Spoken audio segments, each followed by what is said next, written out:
Right. Well, again, welcome to our Life Together Fellowship. This has been planned for a while, and one of the things that we have done in most of the Life Together Fellowships is taken some time to answer your questions that you have submitted. Sometimes people ask me what I miss about being a professor, and the answer is nothing. And I actually could talk about that for a long time. Although I have great memories of the work, and I love Southern Seminary. But if you push me, I would say that, well, I really do miss Q&A. So I loved the classroom context and being able to have the immediacy of those questions. And so I look forward to our times together whenever we get to do this, to hear what is on your mind. Because when I'm answering a question, I know I'm talking about something that matters at least to one of you. And so I'm thankful for that opportunity. As we get ready for this time, I just want to let you know that this particular Q&A has been scheduled for a while, and so we're happy to take questions about anything having to do with church, anything you want to talk about, anything you want to ask about is fine with me. But it's also the nature of the case that we had a lot of questions last week, I'm sure that we didn't get to, and so we also want to take the opportunity to try and answer some more questions about the plan that I presented last week and the direction that our church is headed in. So as we get ready for that, let me begin by going to the Lord in prayer. Father, as we come before you together tonight as a family for a true conversation, we're asking for your help. We're coming into a time where I can't know exactly what's going to be asked, and so I can't know right now exactly what I'm going to say. And so I just pray that this would be a helpful, illuminating time, that it would be an opportunity for our body of believers to interact with one another, and that you would build us up in Jesus. I pray that because we were together tonight, we would love Jesus more. I pray because we were together tonight that we would love each other more. And Father, I pray that even in a Q&A, you would fuel a desire in our hearts that this city, our city, Jacksonville, would know Jesus. Father, we pray it in Jesus' name. Amen. All right, so Sean Perrone, pastor, husband, father, has been empowered to ask anything he wants to ask. It's true. So it's true. Go for it. I will ask the hard ones. It's good. I will. Have I ever said anything other than don't refuse to ask hard questions? One of my favorite things is asking you hard questions. Okay. And I will take this as an opportunity to remind you that we did have a Q&A last Sunday. So if your question, we got a lot of the repeat questions that we answered last week. So if your question doesn't get answered tonight, it might have been answered last Sunday night. So I don't want anyone to feel like we've ignored certain questions. They just may have been already asked. First question. What kind of seating will there be in the Hobson? Okay. So these are early days. We are working on it, but we are working on having the room hold 1,000 to 1,200 people. That's kind of a sweet spot for us. One of the things that I said in the presentation last week is that the size of the facility is actually a really good thing. One of the realities that folks talk about when you're talking with designers about these things is growing churches. Not many of them are building very large auditoriums because people who are looking around for churches, they don't want to come into large rooms, quite frankly, like this, and especially like the one we have across the street. So as we were talking with some of the designers and the architects, they said that at 1,000 and 1,200, this is going to be one of the larger rooms they design throughout the country. This is just not something that a lot of people are looking for. So for us, 1,000 to 1,200 is relatively small. For folks who are doing work for large and growing churches across the country, country, 1,000 to 1,200 is relatively large, but we think it's going to be a sweet spot for us in multiple services, and that's what we're looking at. Okay. Do we know if there will be pews or otherwise seating? Otherwise? Other kinds? Other kinds, okay. We will only have wise seating.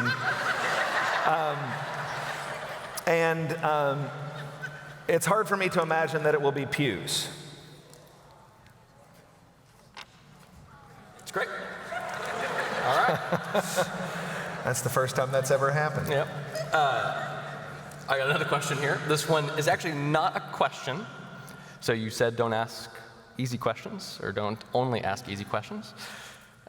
This is more of a statement, and it says, I don't believe there's any scripture that refers to debt as a tool, only that debt is dangerous and that we should stay away from it. Okay. So I'm going to ask the question, is debt a tool for us to use? Okay. So I will be disciplined in my response tonight because I think I spent more time on the debt question last week than on anything else. So if you want to know where I am on this in terms of biblical fidelity and thinking about it in principle, I'll refer you to fbcjacks.com and the Q&A from last week. I would say two things right now tonight. First of all, if I or any member of our team or any member of our lay leadership, if anybody thought it was intrinsically sinful, we never would have proposed it. Okay, so I just want you to know we are determined to lead here from a standpoint that the Word of God is a lamp unto our feet and a light unto our path. And a biblical view of debt, as I talked about last week, is simply more complicated than it is sinful or it is wrong. One of the things that I said is that debt is never commended in the Bible. It's not as though you're a really good Christian if you trust the Lord enough to go into debt. So that's not the view. Let me just say very practically on this debt thing, we're going to be in debt one way or the other, you see. So one of the things that I just want you to understand, you don't have a pastor who loves debt and who doesn't care about borrowing money and does not understand the biblical truth that I talked about last week, that the borrower is the slave of the lender. I get it. I'm just telling you we're already enslaved. So here's what I presented to you a week ago. Right now, today, we are in $72 million of debt. Right now, today. If you don't like being in debt, we already are in debt. We borrowed against ourselves and didn't take care of our property, and now we owe $72 million on it. So what I proposed, and what the church said they liked, is we can be in $72 million of debt that we can't afford and is killing us, or we can be in $30 million of debt that we can afford and will give us a future. I proposed the plan, not the plan to pay for it, not because I love debt, but because I would rather be in $30 million of debt than $72 million of debt, and I would rather live than die. So what this is it's a plan to get us out of our slavery to the lender. And until last Sunday, we had no plan to end our slavery, and today we do.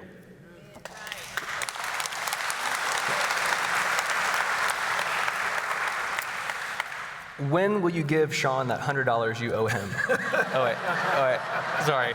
That was the wrong list, yeah. Wrong list. Sorry.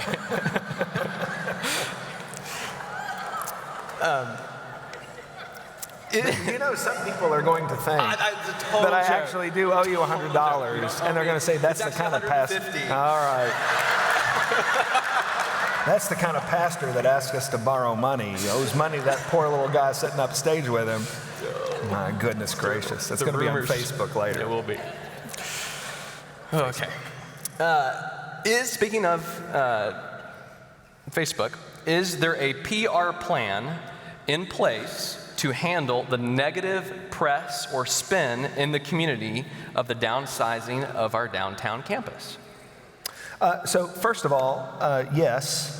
let me say a couple things about that. So one of the things that came up last week is, why are we adding staff? And I said, we're not adding staff, we're actually consolidating staff. And I talked about our new serve pastor, Cody Hoskins, who is actually our attempt to put 3 jobs into one and save a bunch of money. Another attempt that we have taken at doing that is, rather than hire a new communications pastor, we asked Scott Cannell to assume the role of communications in his job, so that we don't have to go out and hire another person there. So that was another attempt at consolidation. And Pastor Scott is serving very, very well. We're very, very thankful for all of your hard work and the work you're doing with your team.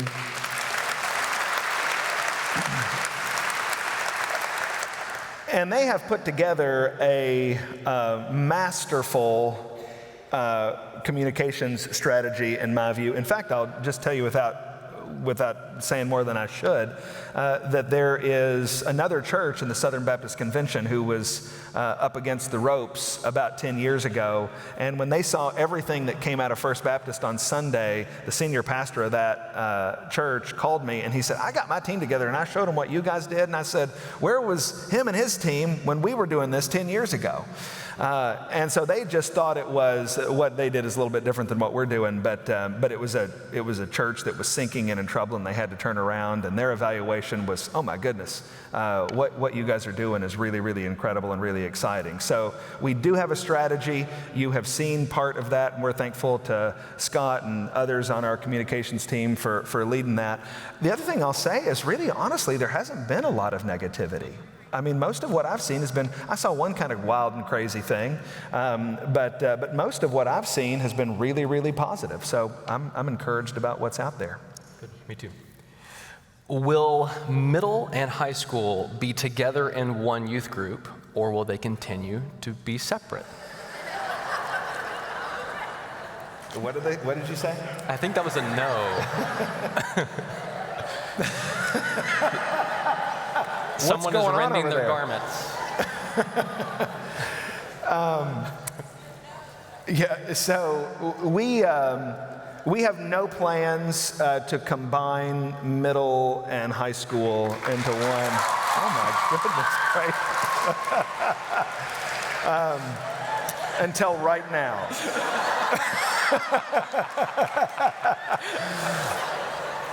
Yeah, we have no plans to do that. I mean, just look, if you think about it philosophically,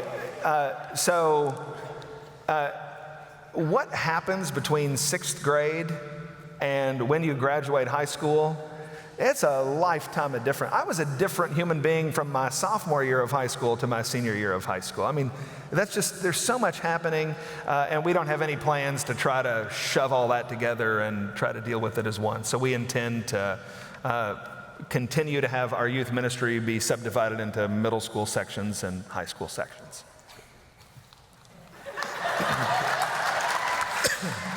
All right. Wouldn't it be better, there's a grammatical error here, sorry. Wouldn't it be better to use to rent out the buildings we currently have instead of selling them? Okay. Well, it depends on what you mean by better. If by better you mean possible, then no. So some churches have done this. Some churches with large real estate holdings have found that it is possible for them to divest themselves of all the maintenance expenses that come with their property by earning money on it in long-term leases. So we have sister churches in the Southern Baptist Convention who have leased out some of their property on 99-year leases, and it's kind of, you get to eat your cake and have it too, because on the one hand, you keep your property and preserve it for future options. Now, the pastors who are doing that, they're not going to be alive once those 99-year leases are over, but they're saying, hey, we'll leave options open for another generation. You get that on the one hand, but you get the revenue from it on the other, and the revenue can be considerable. Where those become options are in different markets than Jacksonville. Jacksonville doesn't really have a real estate market that's open to that kind of reality. The way our properties are laid out are not conducive to that because the cost of demolition, what you would need, it's so expensive to come in and start tearing down buildings that you're not really talking about a lease situation at that point. We would consider it. If somebody approached us and said, hey, we want this property on a long-term lease, we would absolutely consider that, but we're not holding our breath. And in the last week, we have received a lot of interest on our properties, and none of it, at least to my knowledge, has been with regard to leases. Okay. Another property question. For clarification, once property is sold, will the proceeds from the sale go first to paying off this loan? Mm-hmm. So part of the logic of the argument that I've made is that one of the reasons that it helps our financial situation to take out a loan is because we do have so much wealth in property. We are, as some of the experts we've talked to have described, we're asset rich and cash poor. And so we have, again, we believe that there is a lot more value in our property than the debt that we're talking about taking on. And so we don't believe it's going to be, we have a number of priorities with regard to proceeds from the sale of land. And one of the main priorities is to use the sale of land to pay off debt that we enter into. I'll also just say, I would love it. There won't be anybody who is more happy about it if we don't have to go into debt at all. I think it's possible that we could have, I can't make any promises. I don't know what's going to happen. We've got a lot of interest in the property from a lot of different people in a lot of different places. And I would love it if it'd be possible that we could seal the deal before we have to go into debt. But if we do, with the loan, then yes, we have several priorities, and one of them would be to pay off the loan. We have no interest. That's probably a poor choice of words. We have no desire to carry debt in any kind of long-term way.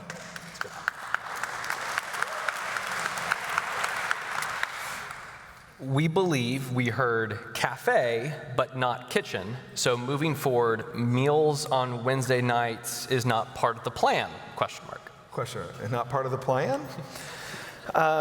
Yeah, so I had a conversation about this week. Apparently there is a technical difference between a cafe and a kitchen, and I don't know what that is. All right, so so what I want to say is we will have food and a place to eat it. And you can call that a cafe, you can call it a kitchen, you can call it whatever you want. Our plan is to have food and a place to eat it on Wednesday night.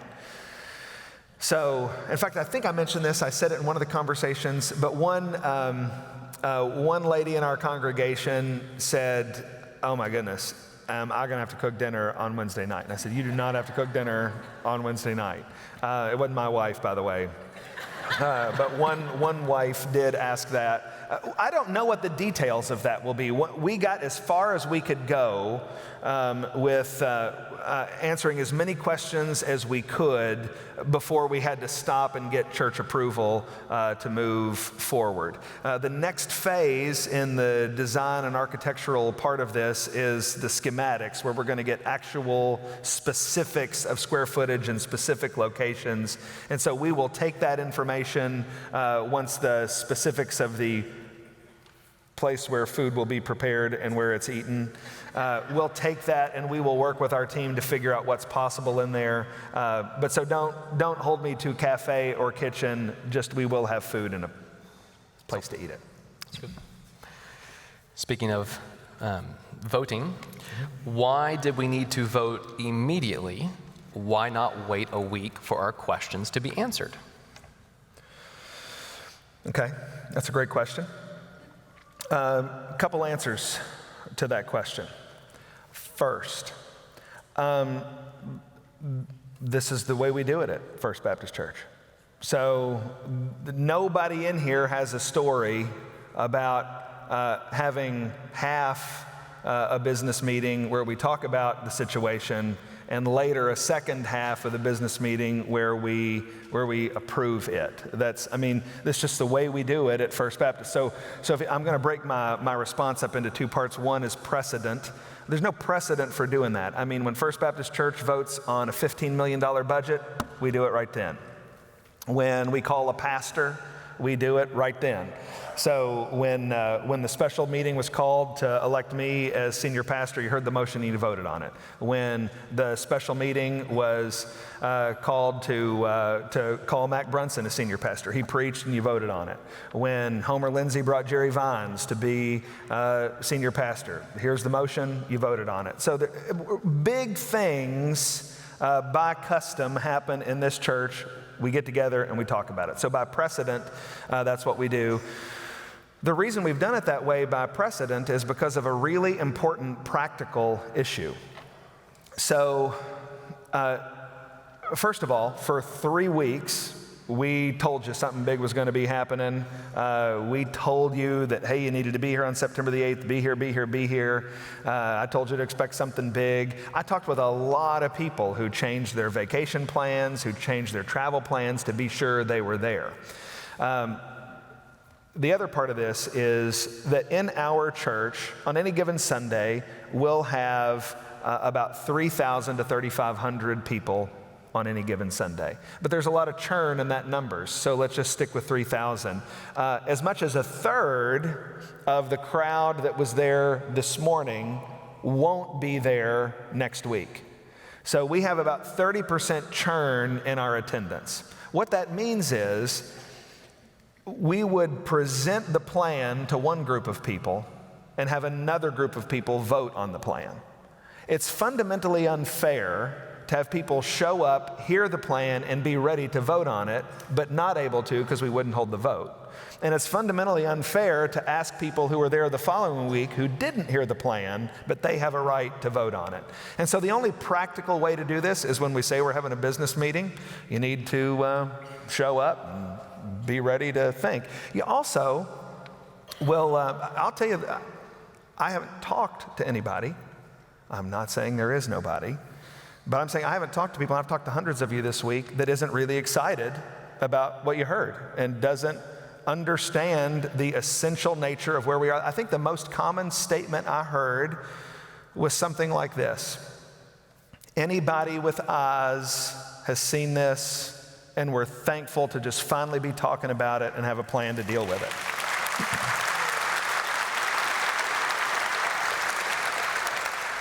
And so many of you already understood this, and you were chomping at the bit to make a decision about it anyway.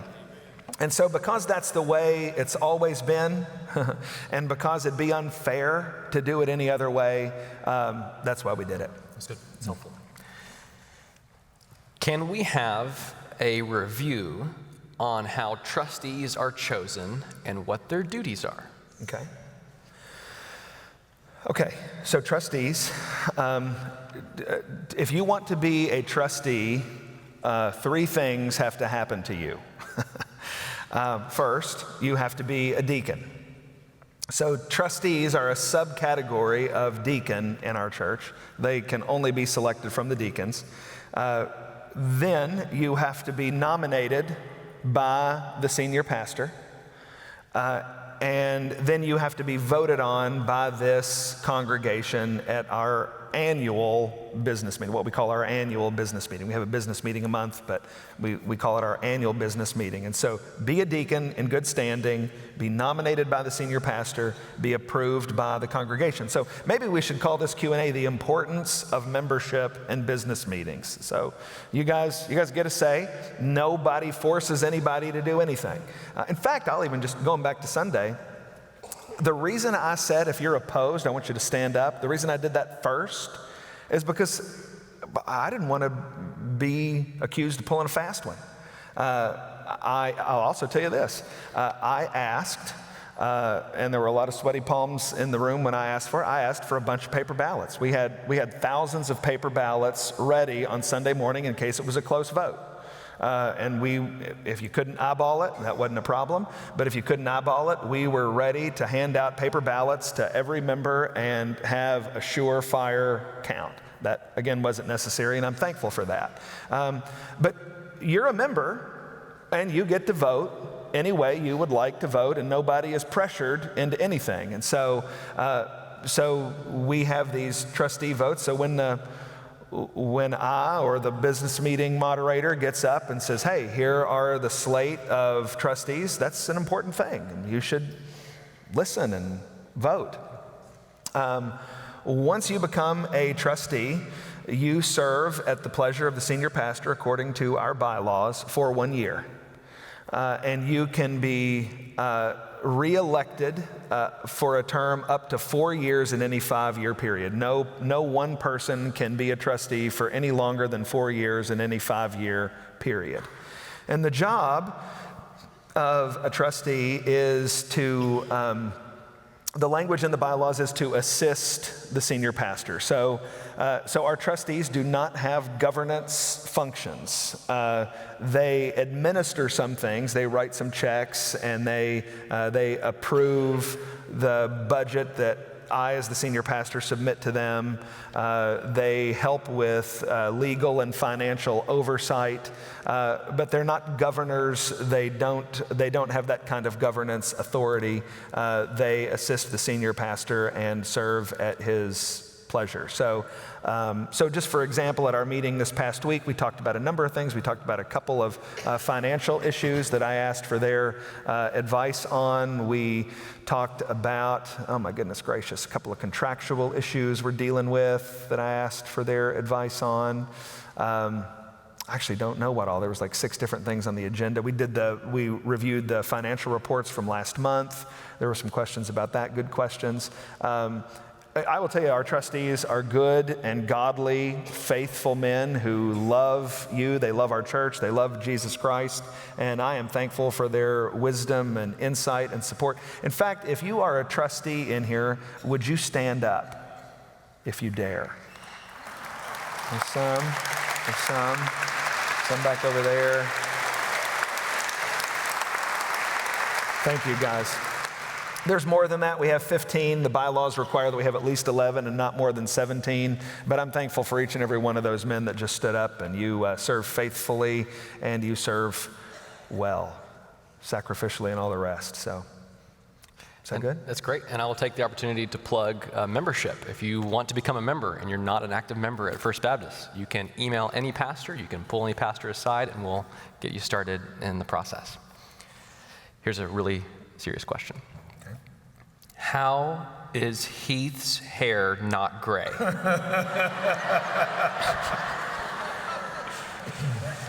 Well, where's my daughter? I don't see her. I saw her somewhere there. Okay. So it's one of my daughter's sports is to count my gray hairs. So they're there. I think at last count she found 30. So it's getting up there.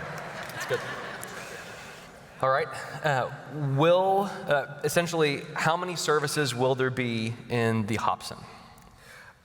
There will be multiple services. I am reticent to give you a number right at this moment, just because I know how it works, and once we say something and it's law and you start asking questions, so if I said there's going to be 17 services in the new digs, it's going to create an avalanche of questions on your part and a lot of logistical concerns that you don't need to have, because that's a moving target right now. So there will be multiple services. We have a few working numbers that we're trying to work off of, but we will make that decision as we get a little bit closer to ribbon cutting and about how we need to organize a lot of logistical realities. There will be multiple services, but it's a little too early to talk about the specific number at this moment. That's good. All right, we just spent a lot of money renovating the LMA, and it's capable of having services. Why don't we keep the LMA too? That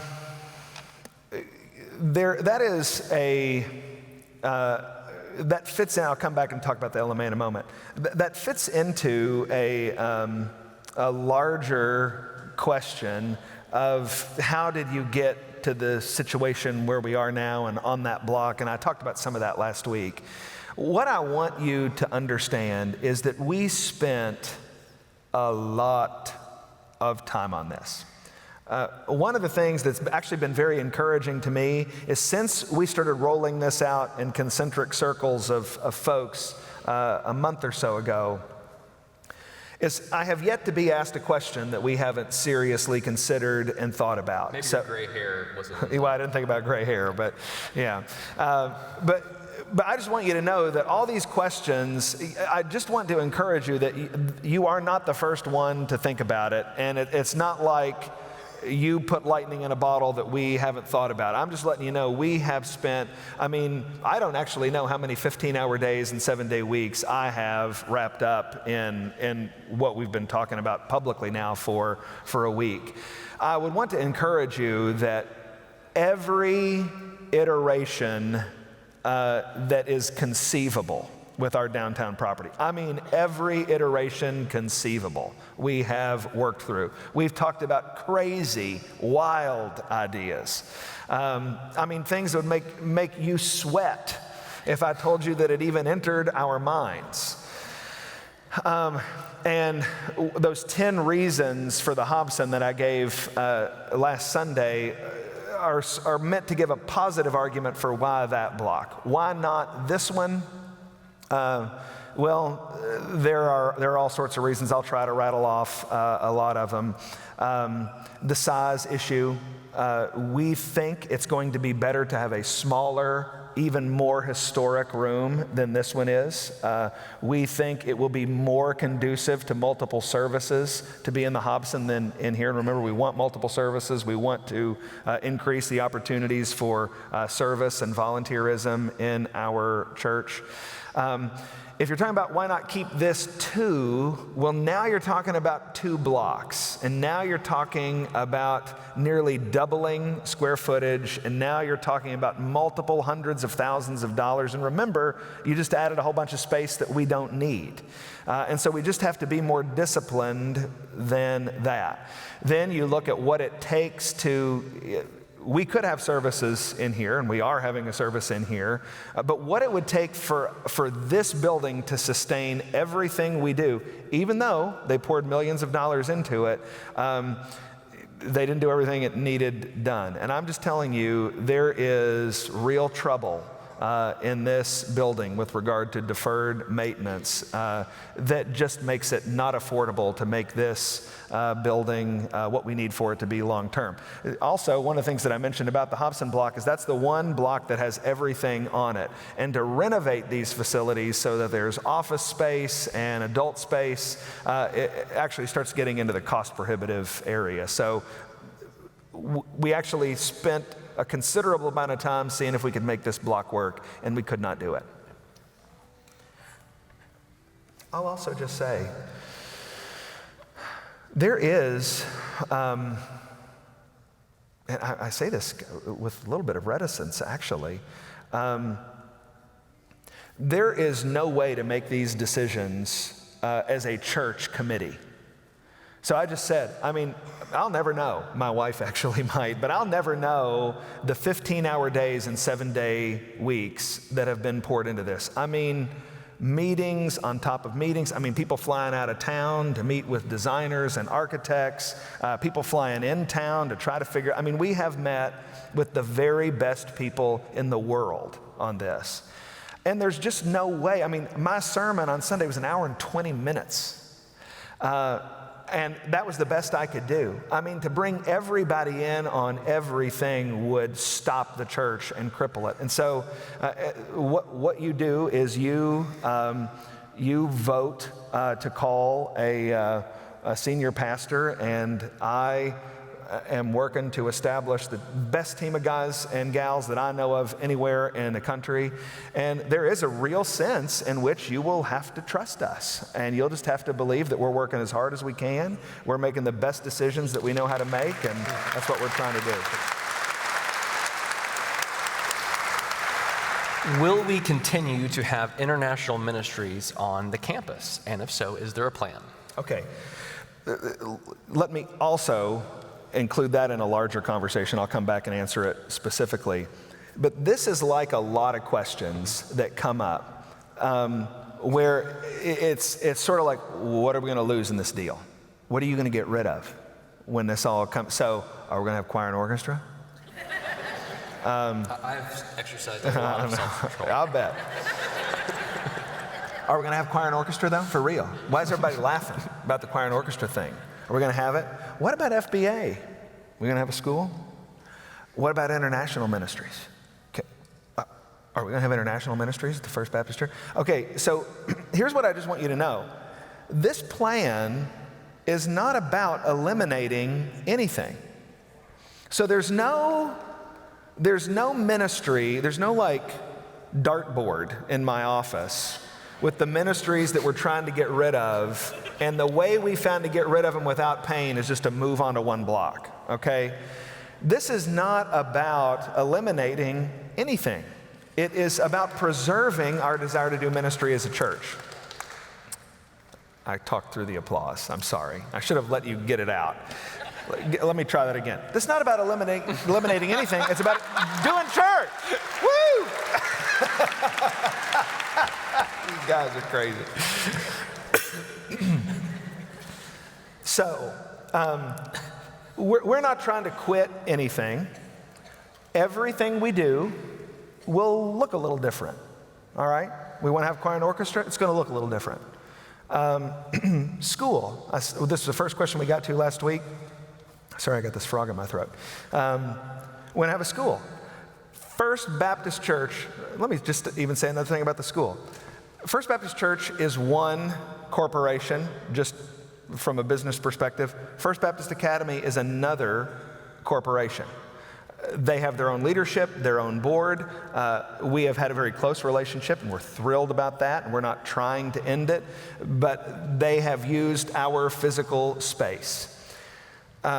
That's a problem because we're having trouble with our physical space. And so if we're having trouble with our physical space, then anybody we let use it is having trouble with their physical space.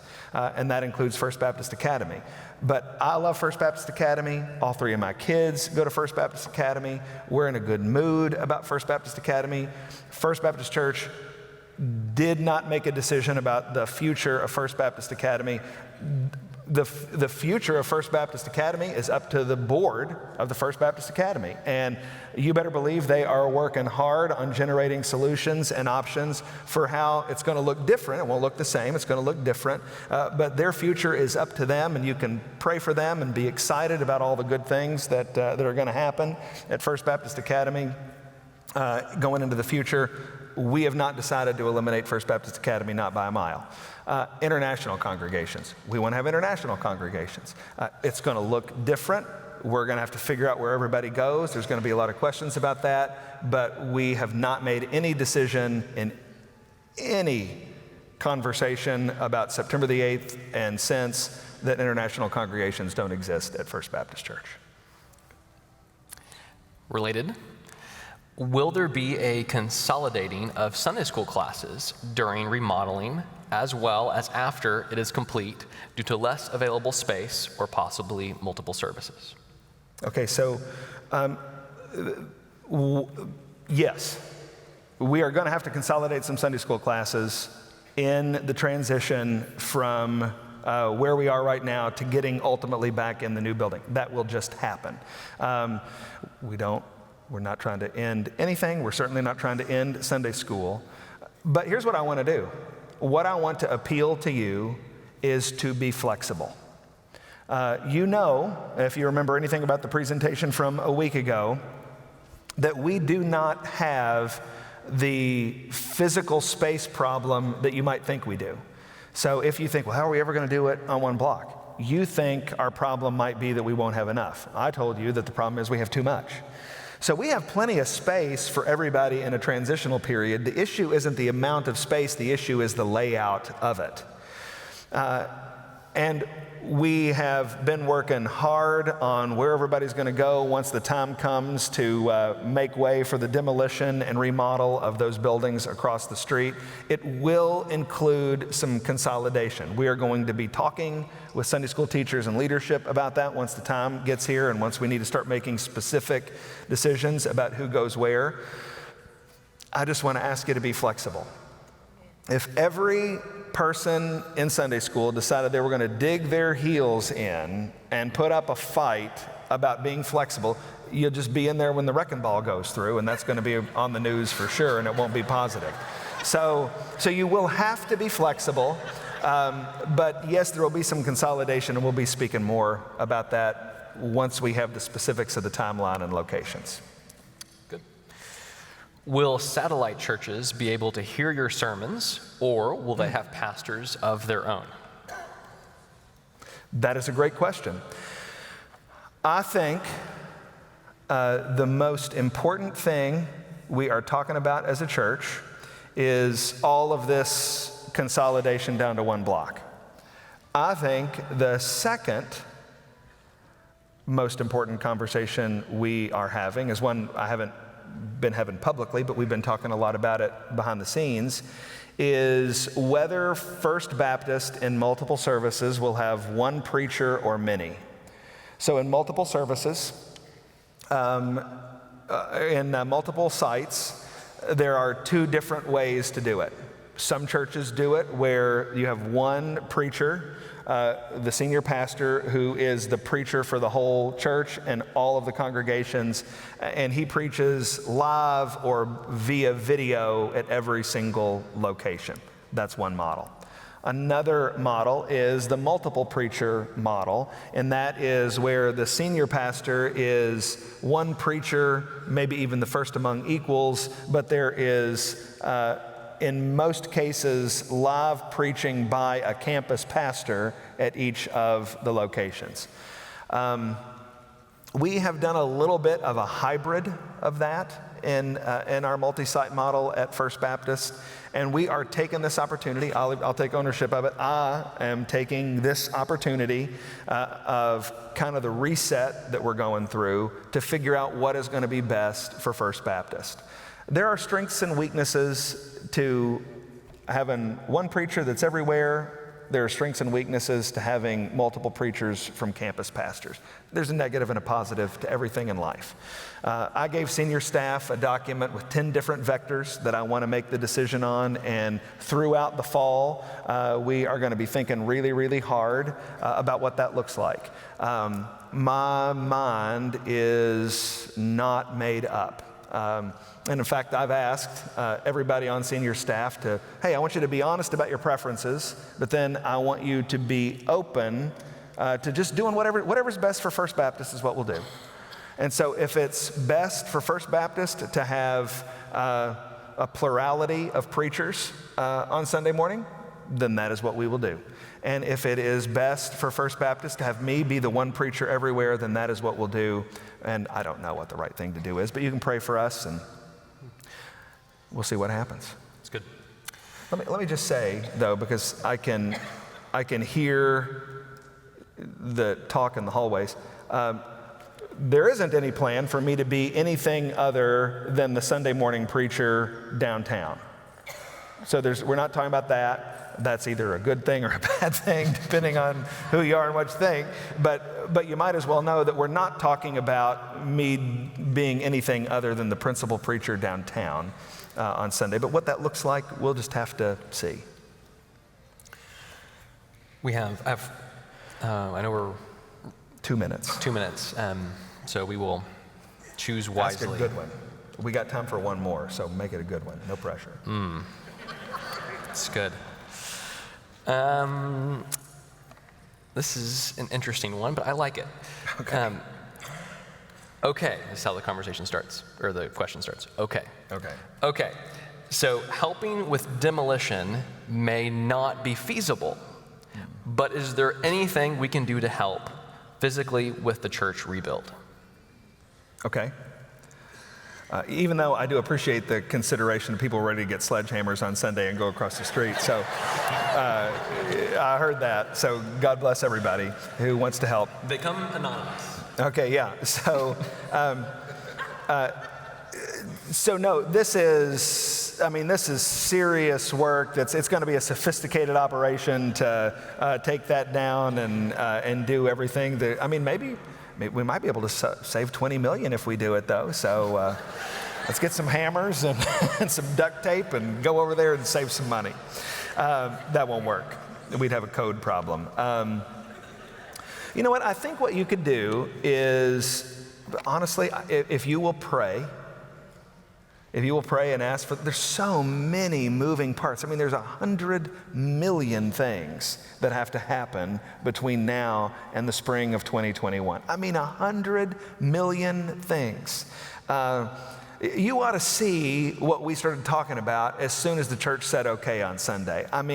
What happened on Sunday is I made you a promise and now we got to keep it. And so it's a dizzying amount of work. If you would pray for that, if you would give, if you'd be generous. We really need you to be generous. We really need you to help us get from where we are to where we need to be, both in terms of paying for demolition and construction and in terms of meeting our bills in between now and then. There isn't any way for us to get from where we are to where we need to be without your financial support. That's just the truth. All of this costs money. The air in here costs money. The lights in here cost money. The seats cost money. Everything costs money. Nothing is for free. And we need you to be generous. And then the other thing, I'll just repeat what I said a moment ago. I want to beg you to be flexible. I want to beg you to be flexible when it comes to knowing information. We will tell you as much information as we can, as quickly as we can. But there are just times when, if I tell you right now the amount of services that I think we're going to have, it'll just create questions that we don't have the bandwidth to answer right now. We will tell you as soon as we can. If you're sitting out there going, well, why won't you give us more clarity about Sunday school? I'm telling you, would you please be flexible? We will tell you as soon as we can, but there's going to be so many things changing between now and 2021 that what I say right now could be received as a promise when it's really far from that.